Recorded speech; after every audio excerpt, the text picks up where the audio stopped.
நீங்கள் துன்பப்படும் போது சாயப்பா இருக்காரா இல்லையான்னு பலருக்கு ஏகப்பட்ட கேள்வி.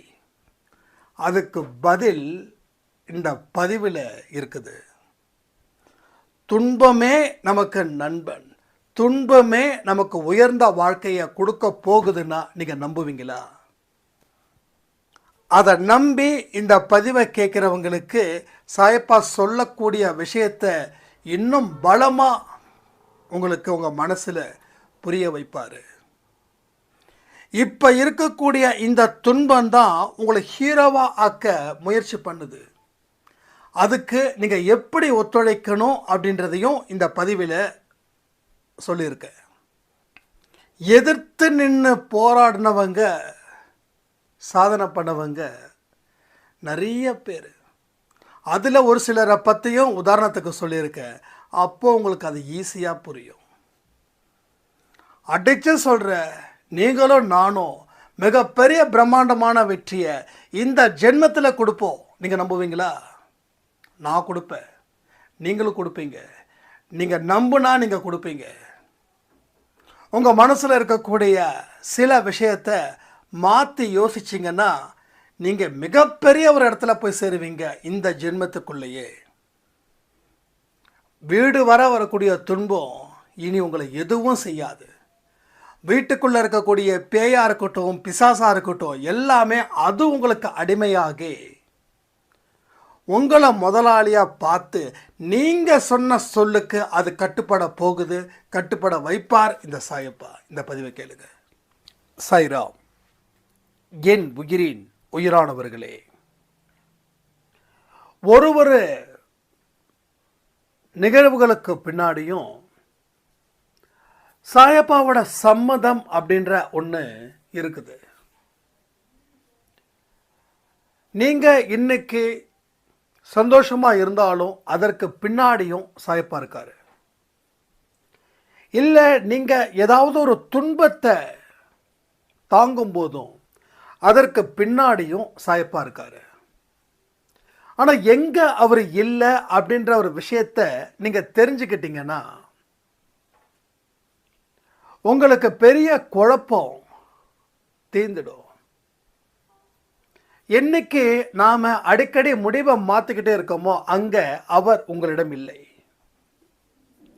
என்னைக்கு எப்பயுமே ஒரு குழப்பமான மனநிலையில் இருக்கிறோமோ அப்பையும் அவர் உங்ககிட்ட இல்லை.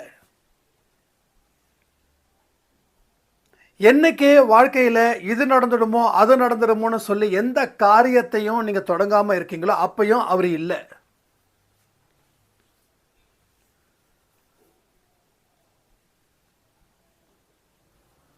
ஸோ எப்போல்லாம் நீங்கள் கஷ்டமான சூழ்நிலையை அனுமதிக்க மறுக்கிறீங்களோ அப்பையும் அவர் இல்லை. எப்போல்லாம் இந்த துன்பத்தை ஏற்றுக்க முடியாது அப்படின்னு நினச்சி அந்த துன்பத்தை நினச்சி வருத்தப்படுறீங்களோ அப்பயுமே அவர் இல்லை. நல்லா புரிஞ்சுக்கோங்க. துன்பத்தை ஏற்றுக்கிறதுன்றது ஒரு ரகம், துன்பத்தை நினச்சி கவலைப்படுவதுன்றது இன்னொரு ரகம். ஸோ துன்பத்தை ஏற்றுக்கிட்டா அது வேற. சரிப்பா, கடவுள் எனக்கு இந்த துன்பத்தை ஏற்றுக்க சொல்லியிருக்காரு, கடவுள் தான் எனக்கு இன்பத்தையும் கொடுத்தாரு, கடவுள் தான் எனக்கு இந்த துன்பத்தையும் கொடுக்குறாரு, ஸோ நான் அக்செப்ட் பண்ணுறேன். ஏன்னா அவருக்கு தெரியாததா எனக்கு தெரிய போகுது, அவருக்கு தெரியாததா எனக்கு வாழ்க்கையில். ஸோ இந்த விஷயம் நீங்கள் உங்கள் மனசுக்குள்ளே ஒரு ஃபார்ம் பண்ணுங்க, ஒரு சாஃப்ட்வேர் மாதிரி. அப்போ துன்பத்தை நீ அக்செப்ட் பண்ணிட்ட அப்படின்னா துன்பத்தை பற்றி நீ கவலைப்படவே மாட்ட, துன்பத்தை பார்த்து பயப்படவே மாட்ட. ஏதோ ஒரு விஷயம் முடிவுக்கு வருது, அதுதான் இந்த துன்பம் அப்படின்னு தோணணும். அப்படி தோணுச்சுனாவே நீங்கள் பாஸ் ஆகிட்டீங்கன்னு அர்த்தம். எனக்கு வரக்கூடிய துன்பங்களை நான் இப்படி தான் பார்க்குறேன். இந்த துன்பம் முடிவுக்கு வருதுன்னா, துன்பம் அதிகரிக்குதுன்னா துன்பம் முடிவுக்கு வருது, துன்பம் முடிவுக்கு வந்துச்சுன்னா வேறு வாழ்க்கை ஸ்டார்ட் ஆகுது, வேறு வாழ்க்கை ஸ்டார்ட் ஆச்சுன்னா அதற்கு உரிய பலன்களை கடவுள் கொடுப்பாரு. ஸோ துன்பத்தை பார்த்து நான் பயப்படலை. ஏன்னா துன்பத்தை நான் அக்செப்ட் பண்ணிட்டேன், அதனால் எனக்கு பிரச்சனை கிடையாது. பிரச்சனை எப்போ அதை அக்செப்ட் பண்ணாத வரைக்கும், பிரச்சனை எப்போ தீருது அதை அக்செப்ட் பண்ண உடனே. அப்போது துன்பத்தை அக்செப்ட் பண்ண உடனே பிரச்சனை தீருது. அப்போ கடவுளையும் நம்ம முழுசாக அக்செப்ட் பண்ணிட்டோம். ஏன்னா அவரின்றி எதுவும் நடக்காது. அணுவின்றி அவரின்றி அணுவும் அசையாதுன்னு சொல்லுவாங்கல்ல, அவர் மாதிரி இதே மாதிரி தான். ஸோ அவரின்றி எதுவுமே இங்கே நடக்கலை. அவர் இருப்பது உண்மை, நம்புகிறோம். அப்போ நம்ம துன்பத்தை பார்த்துக்கிட்டு இருக்காருன்றதையும் நம்ம நம்புகிறோம். அப்போ துன்பத்தை அவர் பார்த்துக்கிட்டு இருக்கிறாருன்னா என் பிரச்சனை தீரப்போகுதுன்னு அர்த்தம். நம்ம சின்ன வயசில் ஸ்கூல் படிக்கும்போது யாராவது நம்மளை வந்து அடிச்சிருவாங்க. நம்ம கூட படிக்கிற பையன் அடிச்சிருவான். அடித்த உடனே நம்ம என்ன பண்ணுவோம்? சார்கிட்ட சொல்கிறத தாண்டி எங்கள் அப்பா கிட்டே சொல்கிறேன் இரு, எங்கள் அப்பா வந்து நாளைக்கு ஒன்று திட்ட போகிறார் பாரு அப்படின்னு சொல்லி பொறுப்பை அப்பா கிட்ட ஒப்படைச்சிடுவோம். அப்பா திட்டுறாரோ அடிக்கிறாரோ அது பெரிய விஷயம் கிடையாது. ஆனால் என் அப்பா பார்த்துப்பாரு, என் அப்பா உனக்கு பதில் கொடுப்பாரு அப்படின்னு அந்த நம்பிக்கையை நம்ம வச்சுருக்கோம், விதைச்சிருக்கோம். அதே போல் வாழ்க்கையில் ஏற்பட்ட துன்பத்தை என் சாயப்பா பார்த்துப்பாருன்னு ஒரு நொடி சொல்லி பாருங்க, உங்கள் துன்பம் பஞ்சு பஞ்சாக பறந்து போயிடும். 25 கிலோ அரிசி மூட்டையை தூக்குறது கஷ்டம். அதே 25 கிலோ பஞ்சு மிட்டாய் பஞ்சை தூக்குறது பெருசாக ஒன்றும் இருக்காது. ஸோ கிலோ ஒன்று தான்.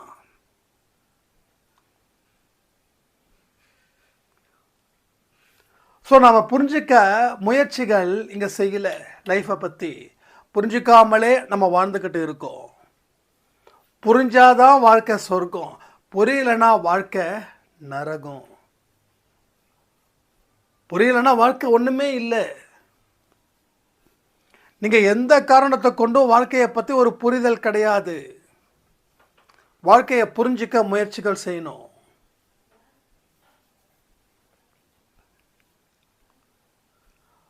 ஸோ கடவுள் யாருன்றதையே நம்ம புரிஞ்சுக்கணும், நீங்கள் யாருன்றதே புரிஞ்சுக்கணும். இந்த ரெண்டுத்தையுமே புரிஞ்சிக்கவே மாட்டேன், ஆனால் துன்பம் வரக்கூடாதுன்னா அது எப்படிங்க? அப்போ புரிஞ்சிக்காத வரைக்கும் துன்பம் துரத்தும், புரிஞ்சுக்கிட்டால் துன்பம் துரத்தாது. ஒரு நாய் இருக்குது, அந்த நாய் துரத்துது, நீங்கள் ஓடுறீங்க, நாய் துரத்தும். அதனோட எல்லை வரைக்கும் துரத்தும், அதுக்கப்புறம் அந்த எல்லையிலே நின்றுடும். நல்லா பார்த்து யோசிச்சு பாருங்க. ஒரு நாய் உங்களுக்கு துரத்துதுன்னா ஒரு ஸ்டேஜுக்கு மேலே துரத்தாது. இது எத்தனை பேருக்கு தெரிஞ்சிருக்குன்னு தெரில. நான் அடிக்கடி கூர்ந்து கவனிப்பேன். அதுக்குன்னு ஒரு எல்லை, அந்த எல்லைக்குள்ளே அது துரத்தும், அதோடு ஸ்டாப் ஆகிடும். சரி, இதோடு முடிஞ்சிருச்சா அப்படின்னு பார்த்தா அடுத்த தெருவில் ஒரு நாய் இருக்கும். அந்த நாய் வந்து நம்மளை டேக் கேர் பண்ணும். போதும்பா, இது என்னோட இடம், என் எல்லைக்குள்ளே ஒரு தண்ணியன் வந்துட்டு அவனை நான் துரத்த போகிறேன் அப்படின்னு.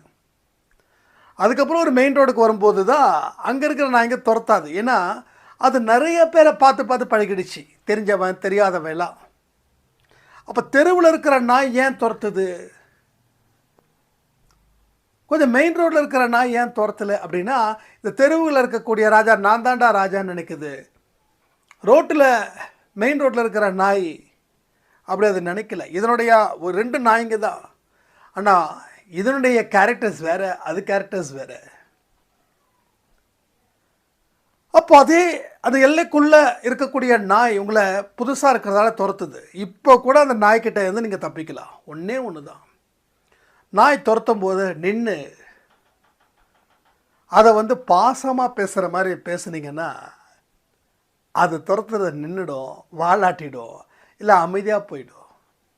ஏன்னா நீங்கள் நாயை பார்த்து ஓடலை, நீங்கள் நாயை பார்த்து ஓடுவீங்கன்னு அதை நினச்சிது. நீங்கள் ஓடலை, நீங்கள் நிற்கிறீங்க, பேசுகிறீங்க நாய்கிட்ட.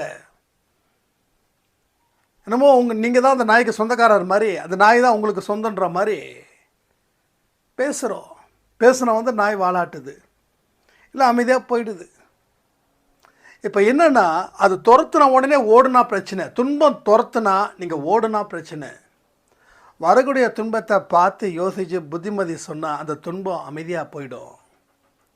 அந்த புத்திமதி எப்படி இருக்கணும்? என் கடவுள் இருக்கார், என் கடவுள் என்னை கைவிட மாட்டார், கண்டிப்பாக என் கடவுள் என்னை காப்பாற்றுவார், இந்த துன்பத்தில் இருந்து நான் மீண்டு வந்துடுவேன், இந்த வளையத்தை தாண்டி நான் நிற்பேன், நான் ஜெயிப்பேன் அப்படின்னு. நிறைய விஷயத்தை நீங்கள் தயவுசெய்து தெரிஞ்சுக்க முயற்சி பண்ணுங்க. ஒரு எறும்பில் இருந்தும் நம்ம கற்றுக்கலாம். வெயில் காலத்தில் எறும்பு ஜாஸ்தியாக இருக்கும், மழை காலத்தில் எறும்பு அதிகமாக இருக்காது. ஏன்னா அதுக்கு சேர்க்க வேண்டிய சாப்பாடை எல்லாத்தையும் சேர்த்து வைக்கும். ஒரு எறும்பு எது வரைக்கும் போகுதுன்னு உங்களால் ஃபாலோ பண்ண முடியுமா? ஸோ எறும்புக்கிட்ட இருந்து கற்றுக்கலாம், யானைக்கிட்ட இருந்து கற்றுக்கலாம், ஸோ எல்லா உயிரினத்தையும் கற்றுக்கலாம். ஆனால் நம்ம மனுஷங்கிட்டேருந்தே நம்ம கற்றுக்க முயற்சி பண்ணலை. ஸோ எதுக்குமே நம்ம மனசு ஒரு இடத்துல அமைதியாக இல்லை, சாந்தப்படுத்தலை.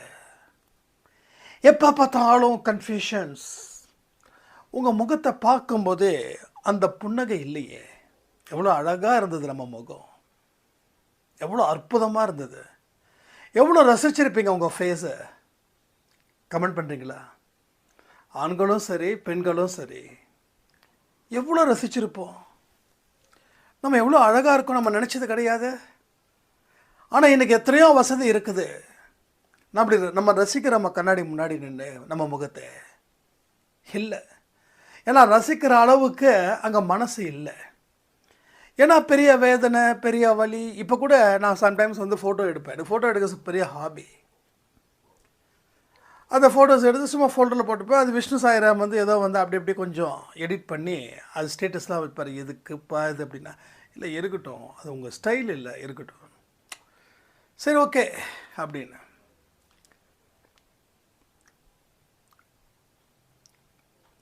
அப்போது நம்ம வீட்டில் இருக்கக்கூடிய அப்பா அம்மா சொல்லுவாங்க, ஏண்டா எப்போ பார்த்தாலும் ஃபோட்டோ எடுக்கணுமா?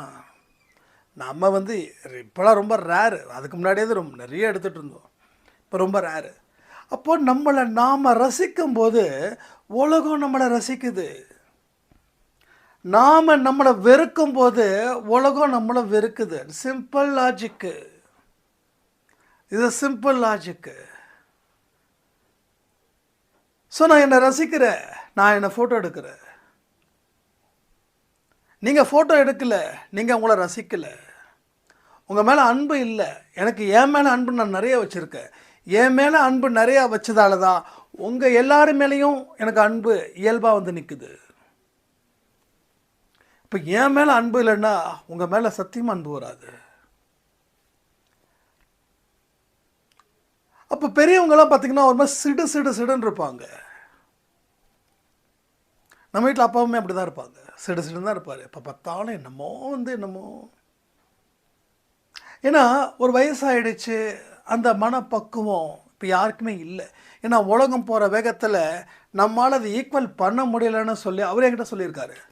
நான்லாம் ஒரு காலத்தில் எப்படி போனேன் தெரியுமா பைக்கில் அப்படின்னு. இப்போ அந்த கம்பேரிட்டிவ் பார்க்குறாரு அவர். ஸோ நாட் ஒன்லி இங்கே மட்டும் இல்லை, எல்லா வீட்டில் இருக்கக்கூடிய பெரியவங்களும் அதுதான். நீங்களும் அந்த வயசில் இருந்தீங்கன்னா உங்களுக்கும் அந்த விஷயங்கள் இருக்கும். ஒரு கம்பேரிட்டிவ் பார்க்குறீங்க. நான் 30 வயசில் இப்படி இருந்தேனே, 60 வயசானவங்க 30 தேடுறாங்க. ஆனால் இப்போ 40 இருக்கிறவங்களும் 20 தேடிட்டு இருக்காங்க. அப்போ 60 இருக்கிறவங்க 30-40 தேடுறது பெரிய விஷயம் இல்லை. ஸோ 40 விஷயமே கிடையாது. ஆனால் இங்கே எல்லாருக்கும் 40 வயசு ஆயிடுச்சுனாவே 80 வயசுக்கு உண்டான மனநிலையில் இருக்கிறாங்க. ஒரு காலத்தில் நான் எப்படி இருந்தேன்னு தெரியுமா? என்னோட தங்கச்சி ஒருத்தங்க இருக்காங்க, அவங்க திருப்பூரில் இருக்காங்க. அவங்க 2K கிட்ஸு. 2K கிட்ஸ்னால் இப்போ என்ன ஏஜ் இருக்கும்? 24.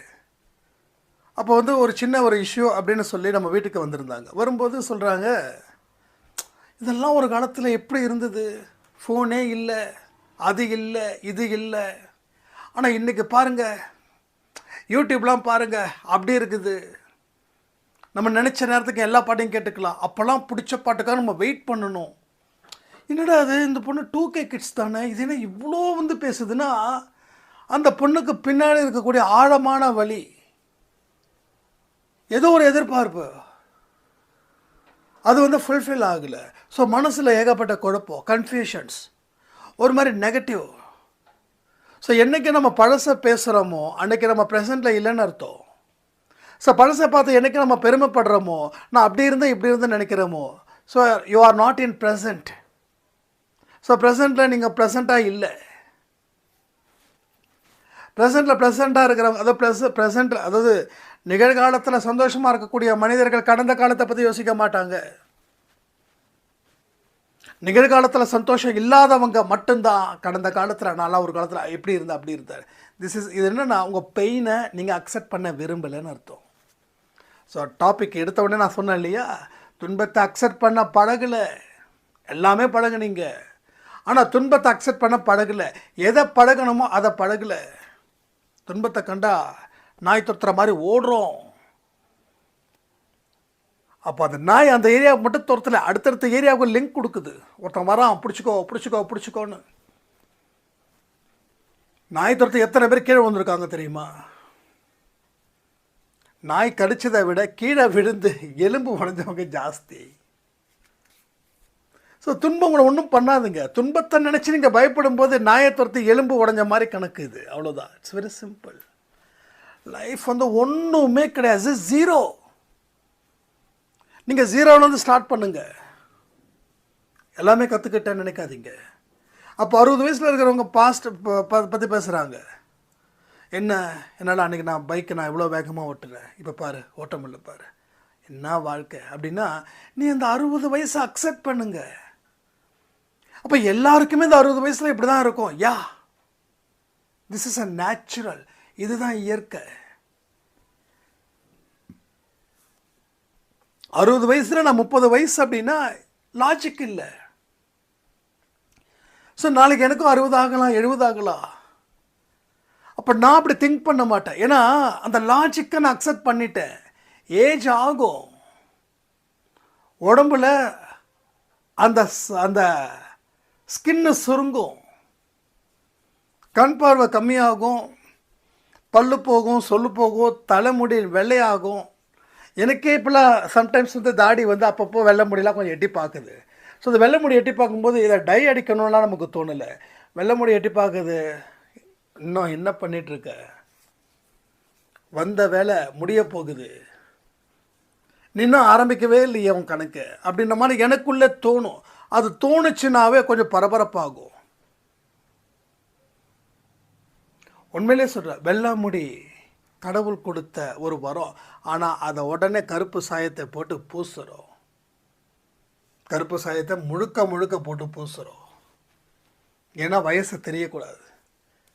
அது தெரிஞ்சால் நீங்கள் டை அடிங்க, அது உங்கள் இஷ்டம். ஏன்னா சில பேருக்கு வந்து கான்ஃபிடென்ஸ் போகுது. ஏன்னா நான் இங்கே நம்ம இன்றைக்கி சொன்னோம், டை அடிக்கிறதால வந்து எனக்கு கொஞ்சம் அது இருந்தால் தான்ப்பா வந்து கொஞ்சம் இன்னமும் எனக்கு வயசு இருக்கிற மாதிரி தோணுது, ஏதாவது ஒன்று பண்ணணும் போல தோணுது.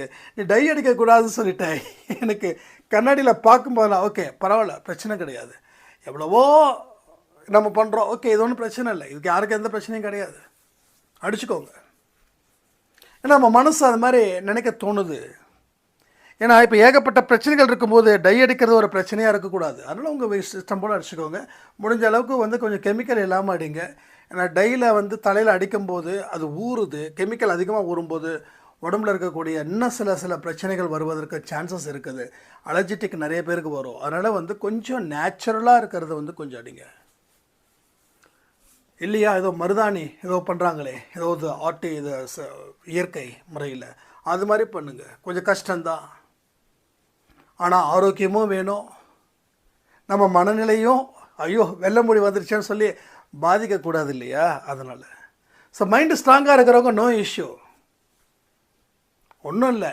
ரஜினி அவங்கள என்ன ரொம்ப பிடிச்சதே, எந்த ஒரு ஃபங்க்ஷனுக்கு வந்தாலும் அதே அந்த தலை சொட்ட தலையோடு தான் வருவார். சினிமாவில் நடிக்கிறாங்க, ஓகே ஏன்னா அது வந்து பண்ணணும், ஓகே ஹீரோ பண்ண, எனக்கு அதுக்கே வந்து எனக்கு லாஜிக் இல்லை. ஏஜுக்கு தகுந்த மாதிரி ஒரு ஆக்டிங் பண்ணிட்டு போயிட்டே இருக்கலாம் தான் எனக்கு தோணும். ஓகே அது அவங்க ப்ரொஃபஷ்னல், அவங்க செய்யணும், அது அவங்க விருப்பம், அது தனிப்பட்ட. ஆனால் வெளியில் வரும்போது அவர் நடிக்கலை, உள்ளே இருக்கும்போது நடிக்கிறார். ஏன்னா அவங்க ப்ரொஃபஷன் ஆக்ட் பண்ணுறாங்க.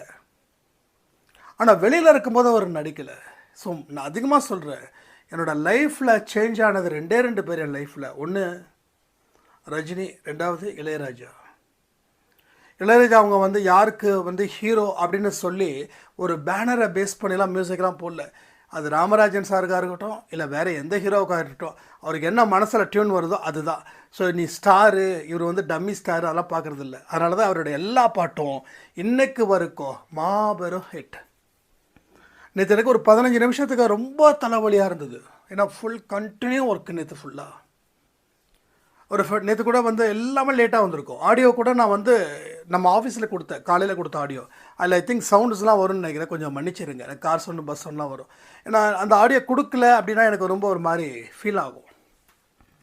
ஏன்னா உங்ககிட்ட பேசுகிறது சாய்ப்பா கிட்ட பிரார்த்தனை பண்ணுறதுக்கு சமம். இது சத்தியமான உண்மை. உங்ககிட்ட பேசினா தான் அந்த டே வந்து சாய்ப்பாட்ட பேசுன மாதிரி ஒரு ஃபீல் ஆகும் நமக்கு. அப்போ ஒரு 10-15 நிமிஷம் கொஞ்சம் எனக்கு ரிலாக்ஸ் தேவைப்பட்டுச்சு. ஒரு 3 மணிக்கு பக்கமாக என்னடா அது எஸ்பிபி பாட்டை வந்து சரி ஓகே மனதை மயக்கம் எஸ்பிபி சாங்ஸ் அப்படின்னு கேட்டது. மொத்தம் 3 சாங். நல்ல ஆழமான ஸ்லீப். என்னோடய சேரில் உட்காந்துக்கிட்டே நான் உள்ளே என் கேபினில் நான் ஒரு 5 நிமிஷம் எனக்கு ரெஸ்ட் வேணும்னு சொல்லி நான் எடுத்தேன். எப்படி அந்த தூக்கம் வந்துச்சு? இது வந்து எஸ்பிபி பாடினாங்க, இளையராஜா மியூசிக் பண்ணாங்க, ரைட்டா? ரெண்டுமே லெஜெண்ட்ஸ். ஸோ 2 பேருமே அவங்க ப்ரொஃபஷனலை ரசித்தாங்க. அதுதான் நான் சொல்கிறேன். எஸ்பிபி அவங்க இறக்கும்போது நான் 2 நாள் அழுதேன், பயங்கரமாக அழுதேன். இப்போயும் சில சாங்ஸை கேட்கும்போது என்ன மனுஷன்யா, என்ன மனுஷன், இந்த மனுஷனை கடவுள் இவ்வளோ சீக்கிரம் எடுத்துக்கணுமா? இன்னும் கொஞ்சம் வருஷம் தான், இன்னும் எத்தனை சாங்ஸை பாடியிருப்பாங்க அப்படின்னு. ஸோ ஒரு ஜெயசுதாஸாக இருக்கட்டும், மனசை உருக்கி எடுக்கிறது அது அது அது சான்ஸே கிடையாது. ஏன்னா அவங்க வந்து அவங்களோட எதுக்கு இளையராஜா சொல்கிறேன் அப்படின்னா, அவரோட ப்ரொஃபஷ்னல் விருப்பத்தோடு செய்யக்கூடிய வேலை, பலனை எதிர்பார்த்து பண்ணலை, விருப்பம். இசை ஞானி, விருப்பம். அந்த விருப்பத்தின் படி இன்னைக்கு அவருங்க அவ்வளோ பெரிய ஒரு பிக்கஸ்ட் ஒரு அவரோட பிரேக்கை யாராலையும் பண்ண முடியல. ஸோ எப்படி இஸ் பாசிபிள்? நம்ம ஆளுங்க வந்து உடனே அவருக்கு அதிர்ஷ்டம், ஏன்னா இதுதான் இவங்களுக்கு சொல்ல தெரியும், இது மட்டும்தான் சொல்ல தெரியும். அவருக்கு அதிர்ஷ்டம். அது எப்படி பிறந்ததுலேருந்து கடைசி வரைக்கும் அவருக்கு அதிர்ஷ்டம் அதிர்ஷ்டம் அதிர்ஷ்டம். இப்போ கூட அவர் நினச்சிருந்தாருன்னா இன்னும் நிறைய பேர்கிட்ட வந்து ஜால்ரா போட்டு மியூசிக் இதை வாங்கியிருக்கலாம். அவர் அந்த இடத்துக்கு போகவே இல்லை. ஸோ எல்லாமே ஒரு விஷயத்தை நம்ம கற்றுக்கணும். சினிமா ஃபீல்ட் நான் உங்களுக்கு தெரிஞ்சவங்க இன்னும் எத்தனையோ பேர் இருக்காங்க. ரிலையன்ஸ் அம்பானியா அவங்கள விட எனக்கு ரத்தன் டாட்டா அவங்கள ரொம்ப பிடிக்கும். சிம்பிளிசிட்டி, நான் சிம்பிளிசிட்டி அந்த பர்சன். ஸ்பிரிச்சுவலாக இருக்கக்கூடிய வேல்குடி அவர் பேர் ஃபுல்லாக தெரியல. அவர் சில வார்த்தைகளை சொல்லும்போது கண்களில் கண்ணீர் வருது அவருக்கு. ஸ்ரீமத் பாகவதம் எத்தனை பேர் கேட்டீங்கன்னு தெரியல. நான் ஒரு நாள் வந்து அந்த கோர்ஸ் அப்படின்னு சொல்லி எனக்கு வந்து ஒருத்தங்க அனுப்பியிருந்தாங்க. அண்ணா நீங்கள் பார்க்கணும், கடவுளை பற்றி நல்லா அருமையாக பேசுகிறேன். அவரோட ஸ்பீச் இல்லாமல் நான் தூங்கினது கிடையாது. இப்போ தான் கொஞ்சம் மாறி இருக்கேன், ஏன்னா அது வந்து அடிக்ட் ஆகிடக்கூடாதுன்னு. கிட்டத்தட்ட இப்போ இல்லை, நான் சொல்கிறது வந்து முன்னாடி நம்ம யூடியூப்லாம் ஆரம்பிக்கிறதுக்கு முன்னாடி வாட்ஸ்அப் குரூப்பில் இருந்தோம் இல்லையா, அப்போ வந்து எனக்கு வந்து அவங்க சொன்னாங்க இது மாதிரிலாம் இருக்குது, நீங்கள் கேளுங்க. அவரோட கண்ணீர், அந்த சாமியை பற்றி பேசும்போது அந்த மனுஷனுக்கு எங்கேருந்து தான் அந்த கண்ணீர் வருதுன்னு தெரியல. கிருஷ்ணர் வந்து இப்படி பண்ணார் அப்படி பண்ணார், எம்மா சான்ஸே கிடையாதுங்க. ஸோ எல்லா சைடுமே ஒரு லெஜெண்ட்ஸ் இருக்காங்க. நம்ம கற்றுக்குறோமா? இவரெல்லாம் எப்படி டெவலப் ஆகிட்டார், நம்ம ஏன் இந்த மாதிரி தான் அவங்க மேலேயும் பொறாமப்பட்டு நாம் இருக்கிற இடம் தெரியாமல் போயிட்டோம். ஸோ அவங்க லெஜெண்ட்ஸ், அவங்களோட அந்த அர்ப்பணிப்பு, டெடிக்கேஷன், அது ஏன் நம்ம வைக்க முடியல? நம்ம ஒரு வேலைக்கு போகிறத கூட ஒரு பெரிய சுமையாக நினைக்கிறோம். வேலை செஞ்சால் பிடிக்க மாட்டேங்குது. வேலை செய்யாமல் ஏதாவது உட்காந்துட்டு டிவியில் ஓடிடியில் ஏதோ மூவி பார்த்தா பிடிக்குது. ஆனால் ஓடிடி பார்க்குறோம், மூவியில் இருக்கிறவங்களும் நடிக்கிறாங்க. ஸோ அவங்களும் உழைக்கிறாங்க. ஸோ அவங்க உழைப்பு, ஒரு கேரக்டர்ஸ் நான் நிறைய பார்க்குறேன் மூவிஸ் வந்து. சம்டைம்ஸ் வந்து எப்போ எல்லாம் ஃப்ரீ ஹவர்ஸ் இருக்குதோ நான் மூவி பார்க்குறேன். மூவி பார்க்கணும்னு சொல்ல மாட்டேன். சில மூவிஸ்லாம் கண்ணில் இருந்து கண்ணீர் வரக்கூடிய மூவிஸ், எத்தனையோ லோ பட்ஜெட் மூவிஸ்லாம் வந்து நெட்ஃப்ளிக்ஸ் அது இதெல்லாம் இருக்குது. ஸோ அதெல்லாம் பார்க்கும்போது என்ன மாதிரி ஆக்டிங்ப்பா, ஒரு பெரிய பெரிய ஹீரோஸ் கூட இந்த அளவுக்கு இல்லை. ஏதோ ஒரு மூவி அது வந்து என்னமோ ஜாம்போ என்னமோ ஒரு மூவி, லாஸ்ட் சீனை வந்து நான் அழுதேன். சில பேர் அழுகுறதை இங்கே வந்து ரொம்ப கேவலமாக நினைப்பாங்க. எதுக்கு கேவலமாக நினைக்கணும்? மனசுக்குள்ளே போகுது, அந்த வலி நம்ம வலியோட மேட்ச் ஆகுது. இயற்கையாக வருத தடுக்க கூடாது.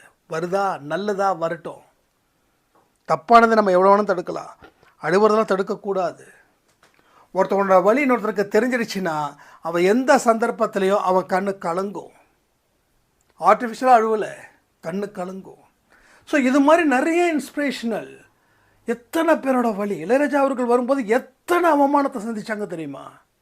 சில விஷயங்களெல்லாம் சொல்ல முடியாது, அவ்வளோ வலி. ஒரு மனுஷனை எந்த அளவுக்கு கேவலப்படுத்தணுமோ அந்த அளவுக்கு கேவலப்படுத்தினாங்க ஆரம்பத்தில்.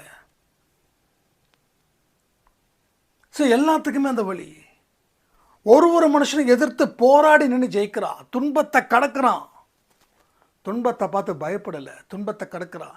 நாய் துரத்துதுன்னா நாயை பார்த்து பயப்படல, பாதையை நிறுத்தலை, அந்த நாயை தாண்டி போகிறான். அந்த நாய்க்கும் பிரச்சனை இல்லாமல் இவனுக்கும் பிரச்சனை இல்லாமல் தன்னை காப்பாற்றிக்கிறான். ஸோ துன்பங்களும் அப்படி தான். துன்பங்கள் உங்களுக்கு வெறுப்பை கொடுக்குதுன்னு நினைக்காதீங்க. துன்பம் நன்மையை கொடுக்கணும்னு சொல்லுங்கள். அன்பே சாயில் இருக்கிறவங்க எல்லாரும் உறக்க சொல்கிறது, துன்பம் எனக்கு நன்மையை கொடுக்கணும்னு சொல்லுங்கள். ஐயோ துன்பம் நன்மையை கொடுக்கணும் என்னை தேடி வந்துருச்சுன்னா என்ன பண்ண யோசிக்காதீங்க. இப்போ தேடி ஏன் வருது? நீங்கள் தேடியா வருது? நீங்கள் தேடாமலே ஏன் வருதுன்னா துன்பத்தை நினச்சி வாழ்ந்துக்கிட்டு இருக்கீங்க. அதனால தான் எங்கேயோ போகிற துன்பம் உங்கள் வீட்டுக்குள்ளே வந்து கதவு தட்டுது. ஸோ எல்லாத்துக்கும் கணக்கு இருக்குதுங்க. இன்றைக்கி நைட்டு கொடுக்குற ஆடியோ ரொம்ப இம்பார்ட்டன்டான ஆடியோ.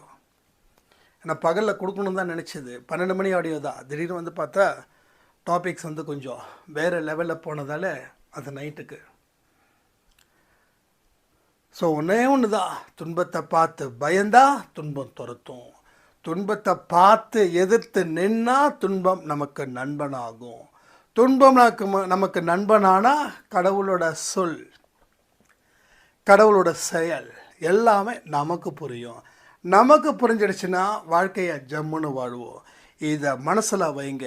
உங்கள் வாழ்க்கைன்ற ஒரு அருமையான அற்புதமான ஆட்டத்தை இன்று முதல் நீங்கள் ஆரம்பியுங்கள். ஸோ எல்லாமே கிடைக்கும், எல்லாம் நல்லாவே இருக்கும். ஸோ அற்புதமான ஒரு வழிகளை சாய்ப்பா நமக்கு ஏற்படுத்துவார்னு சொல்லி இந்த ஆடியோவை நான் முடிக்கிறேன். ஜெய் சாய்ராம்.